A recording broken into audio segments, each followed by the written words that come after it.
नमस्कार प्रेक्षकांनो. आजच्या भागात मालिकेत प्रचंड गोंधळ, भावना आणि धमाका पाहायला मिळतोय बरं का. भागाची सुरुवात होते जीवा, मानिनी आणि पिहू यांच्यापासून. पिहू मोबाईलवर काहीतरी पाहत असते आणि अचानक घाबरते. ती जीवालाच मोबाईल दाखवते आणि सांगते की आपली 16 तारखेची एक रील खूप प्रचंड व्हायरल झाली आहे. त्या व्हिडिओखाली जीवा आणि त्याच्या कुटुंबावर अतिशय घाणेरड्या खालच्या दर्जाच्या कमेंट्स केलेल्या होत्या.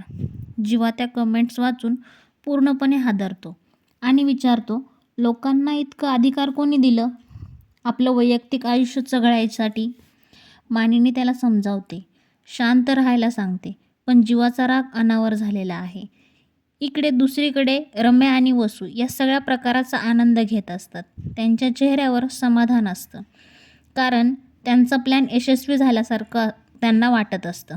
रम्या म्हणते, हे तर फक्त सुरुवात आहे, पुढे अजून मोठा धक्का बसणार आहे.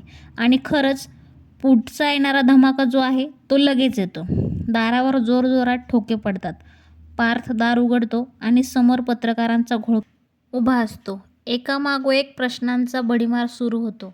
भावाचं नातं, विश्वासघात, घरातले संबंध, सगळ्यावरच संशय.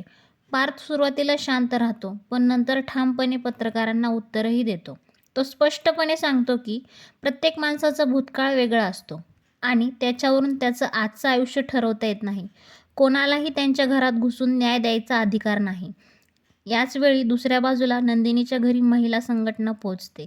त्या काव्यावर आरोप करतात, तिच्या चारित्र्यावर संशय घेतात. परिस्थिती बिघडते आणि तेवढ्यात नंदिनी तिथे येते.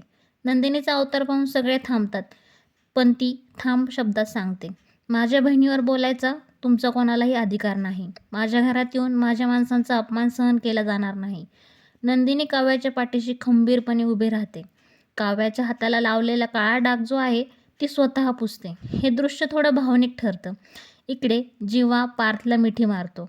तो सांगतो, आज तू माझ्यासाठी उभा राहिलास ते मी कधीच विसरणार नाही. मात्र रम्या आणि वसू यांचा आनंद क्षणात मावळतो. त्यांचा मोठा डाव फसलेला असतो. भागाच्या शेवटी एक मोठा ट्विस्ट पाहायला मिळतो. नंदिनी वकिलांना भेटते आणि थेट म्हणते, मला फास्ट ट्रॅक कोर्टातून घटस्फोट हवा आहे. आता प्रश्न हा आहे की नंदिनीने अचानक हा निर्णय का घेतला? खरंच हे नातं आता संपणार आहे का? आणि पुढचा धमाका नेमकं काय असणार आहे? हे सगळं जाणून घेण्यासाठी पुढचा भाग नक्की पहा आणि त्यासाठी आपल्या चॅनलला सबस्क्राईब जरूर करा.